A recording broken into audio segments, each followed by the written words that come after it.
VP Constantino Chiwenga aiwa People's General panguva inoi ari kuzama nepanogona napo kufaita against zvegananda vari kuzama kutear off the constitution. Sanapera mashoko kubuda panguva ino kunyatsoonekwa kunzi the situation with the ruling party ZANU-PF it is now tense. Panguva iyo kuchionekwa kunzi mumapolitibhuro mavari kusangana umu aiwa mune kugeda kwemeno wakanyanyisa. Ndova subscribe like out on the bell icon. Team na BBC mudanyira chiti the succession battles in ZANU-PF.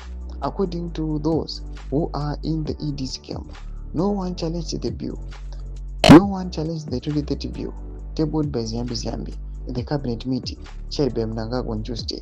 It is reportedly said Vice President Chiwenga challenged the bill, telling President Mnangagwa that the amendments do not represent what they fought for during the liberation struggle. It must not be adopted.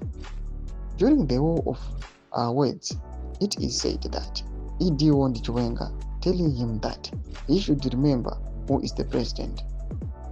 After the clash between the two, Chiwenga decided not to attend a ZANU-PF strategic seminar meeting of Politburo members on Wednesday. This didn't go well to ED, who then responded by warning leaders within ZANU-PF. The message was directed to Vice President Chiwenga, who seems not to agree with the 2030 agenda. Ndo warning yopiwa kuna Chiwenga achinzi anofana kuremember kuti president ndiani. Azvinomira mushe mune Zimbabwe panguva inoi vanhu vachiona kuti VP Constantino Chiwenga aiwa he might be fired anytime or anything can happen pavice president wake. Kuchionekwa kunzi right now we are seeing President Emmerson Mnangagwa is in Addis Ababa, but panguva ino kuchionekwa kunzi VP Constantino Chiwenga is the first vice president.